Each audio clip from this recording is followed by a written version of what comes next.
ಎಲ್ಲರಿಗೂ ನಮಸ್ಕಾರ. ಕರ್ನಾಟಕದಲ್ಲಿ ಸೆಕೆಂಡ್ PUC ಸೈನ್ಸ್ ಓದ್ತಾ ಇರುವಂತಹ ಅಭ್ಯರ್ಥಿಗಳಿಗೆ ಸಂಬಂಧಿಸಿದಂತೆ ಈ ವಿಡಿಯೋದಲ್ಲಿ ಬಯಾಲಜಿ ಸಬ್ಜೆಕ್ಟ್ ನ ಸೆಕ್ಸುವಲ್ ರೀಪ್ರೊಡಕ್ಷನ್ ಇನ್ ಫ್ಲವರಿಂಗ್ ಪ್ಲಾಂಟ್ಸ್ ಚಾಪ್ಟರ್ ನಲ್ಲಿ ಕೇಳುವಂತ 1 ಮಾರ್ಕ್ 2 ಮಾರ್ಕ್ 3 ಮಾರ್ಕ್ ಹಾಗೂ 5 mark important question with answer ಗಳನ್ನ ಈ ವಿಡಿಯೋದಲ್ಲಿ ತಿಳಿಸ್ಕೊಡ್ತಾ ಇದ್ದೀನಿ. ವಿಡಿಯೋನ ಪೂರ್ತಿ ನೋಡಿ ಈ ಚಾಪ್ಟರ್ ನಲ್ಲಿ ಕೇಳುವಂತ ಇಂಪಾರ್ಟೆಂಟ್ ಕ್ವಶನ್ ವಿತ್ ಆನ್ಸರ್ ಗಳನ್ನ ಪಡ್ಕೊಳ್ಳಿ.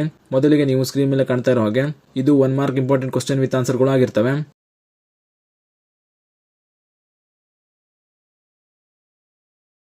ನಂತರ 3 ಮಾರ್ಕ್ಸ್ ನಲ್ಲಿ ಕೇಳುವಂತ ಇಂಪಾರ್ಟೆಂಟ್ ಕ್ವಶನ್ ವಿತ್ ಆನ್ಸರ್ ಗಳು ನೋಡೋದಾದ್ರೆ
ಇದಿಷ್ಟು 3 ಮಾರ್ಕ್ಸ್ ನಲ್ಲಿ ಕೇಳುವಂತ ಇಂಪಾರ್ಟೆಂಟ್ ಕ್ವಶನ್ ವಿತ್ ಆನ್ಸರ್ ಗಳು ಆಗಿರ್ತವೆ. ನಂತರ ಕೊನೆಯದಾಗಿ 5 ಮಾರ್ಕ್ಸ್ ನಲ್ಲಿ ಕೇಳುವಂತ ಇಂಪಾರ್ಟೆಂಟ್ ಕ್ವಶನ್ ವಿತ್ ಆನ್ಸರ್ ಗಳು ನೋಡೋದಾದ್ರೆ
ಇದಿಷ್ಟು 5 ಮಾರ್ಕ್ಸ್ ನಲ್ಲಿ ಕೇಳುವಂತ ಇಂಪಾರ್ಟೆಂಟ್ ಕ್ವಶನ್ ವಿತ್ ಆನ್ಸರ್ ಗಳು ಆಗಿರ್ತವೆ. ಈ ನೋಟ್ಸ್ ಗಳನ್ನ ಸೆಕೆಂಡ್ PUC ಓದ್ತಾ ಇರುವಂತ ನಿಮ್ಮ ಫ್ರೆಂಡ್ಸ್ಗೂ ಶೇರ್ ಮಾಡಿ, ಅವರು ಕೂಡ ತಿಳಿಸಿ. ಹಾಗೂ ಇದೇ ರೀತಿ ವಿಡಿಯೋಗಳಿಗಾಗಿ ಚಾನಲ್ ನ ಸಬ್ಸ್ಕ್ರೈಬ್ ಮಾಡಿ ಅಂತ ಹೇಳ್ತಾ ಈ ವಿಡಿಯೋನ ಇಲ್ಲಿಗೆ ಮುಗಿಸ್ತಾ ಇದ್ದೀನಿ. ಧನ್ಯವಾದಗಳು.